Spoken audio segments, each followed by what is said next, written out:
Okay, hello everyone. Um, I'm Dusty Johnson, paramedic instructor, training officer, and engagement officer for HM Health Floyd EMS, and welcome to this podcast from Unit 6 EMS Quality Matters.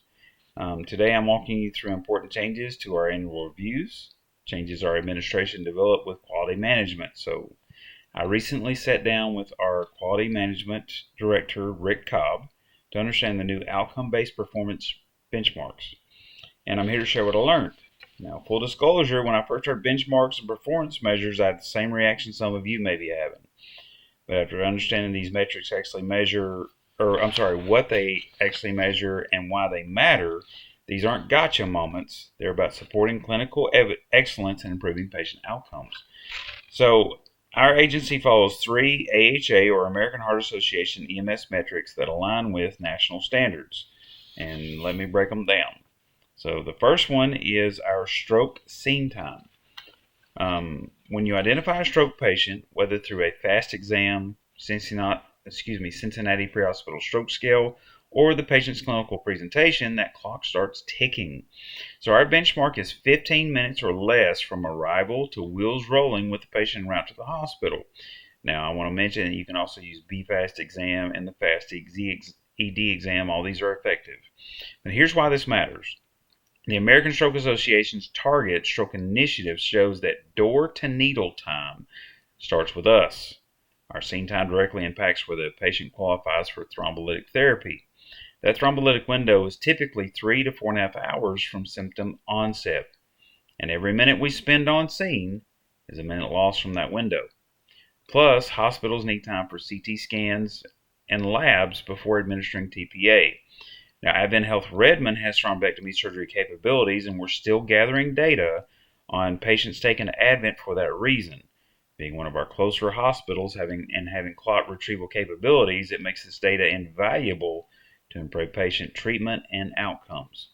So looking at our recent data, we're hitting this benchmark about 60% of the time overall, with C-shift leading at 75%. So there's room for improvement, but we are not starting from zero. So our next benchmark is our 12-lead acquisition. For any patients with suspected cardiac involvement, and this is chest pain, chest discomfort, or anginal equivalent, like jaw pain, arm pain, even unexplained shortness of breath in high-risk patients, the benchmark is acquiring that 12 lead in 10 minutes time. The American Heart Association mission, the Lifeline guidelines, emphasize rapid identification. So your 12 lead isn't just documentation. It's the decision that activates the cath lab, triggers the STEMI alert, and starts the door-to-balloon clock at the hospital. Every minute we delay getting that ECG is some myocardium lost. Some of the statements from crews range from why and it takes too long, when the reality is that a well-practiced medic can put a 12 lead on a patient quickly, properly, and obtain an impression once it is printed. While this may not seem rapid, it is quick enough and needed enough to affect the outcome of the patient. We have training equipment set up so that all crews can practice 12 lead placement and acquisition every day. Our QM director emphasized that early acquisition also helps catch the STEMIs that present atypically, such as diabetics, women, elderly patients who might not have the classic chest pain. That 12 lead is our safety net. And for our third benchmark, blood glucose evaluation. And these are patients with a positive stroke screen. So this one's a little different. It's not about time, it's about compliance. For every patient with a positive stroke screen, we need to attain a blood glucose reading. The clinical reasoning is hypoglycemia can mimic stroke. A patient with low blood sugar can present with slurred speech, unilateral weakness, altered mental status, all the same red flags that we use to identify stroke. If we transport a hypoglycemic patient on a stroke activation, we're sending someone to the wrong treatment pathway and potentially exposing them to unnecessary interventions. At the same time, a patient could be experiencing hypoglycemia with a stroke. It's still a critical number we may miss if we don't check it. So the benchmark here is essentially 100%. If you have a positive stroke screen, you get a blood glucose check. It's a quick check that takes seconds, but it prevents major clinical errors. So let's talk about the practical application.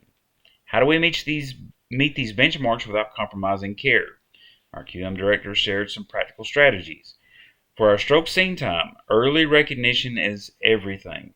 As soon as you identify a stroke, your mindset shifts to load and go. So start that parallel processing, your vitals, your glucose, your history, while you prepare for transport. Don't delay for any non-critical interventions. For 12 lead acquisition, keep your equipment accessible. The 12 lead should be part of your initial assessment. For any chest pain or cardiac suspected, call, not something you get to eventually. If the patient is ambulatory, get them on your cot and get that ECG early. You can actively place the 12 lead electrodes while your partner or fire personnel grab your cot. Be efficient. For blood glucose, make it automatic. Positive stroke screens equals blood glucose check. Every single time. Build it into your muscle memory. The glucometer should be in your hand as soon as you identify a stroke sign. But let's add this to every call. No matter what, obtain a blood glucose when possible, especially on stroke patients. So a documentation note is the clock starts when you arrive and stops when you complete the task. So accurate timestamps matters. If you have any legitimate delays, such as patient access issues, extrication, if you're waiting on resources, please document them. Quality management tracks exempt situations, but they need to know why. And here's the bigger picture. Here's what I want you to take away. These benchmarks come from the American Heart Association and the American Stroke Association, not from our administration making up numbers. They're evidence-based standards that are tied directly to patient outcomes. So when these metrics appear on your annual review, they're not meant to be punitive. They're tools for identifying where you excel and where you might benefit from additional training or support. The goal is consistent effort toward meeting these standards, not perfection on every call.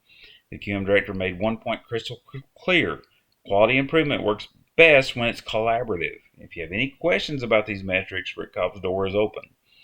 So thanks for listening, everyone, and remember the 3 benchmarks are 15 minutes for stroke scene time, 10 minutes for 12 lead acquisition on suspected heart attacks, and blood glucose on every positive stroke screen. These aren't about adding pressure. They're about ensuring our patients get the best possible outcomes. So until next time, stay safe out there. This has been EMS Quality Matters. I'm Dusty Johnson. Thanks for listening.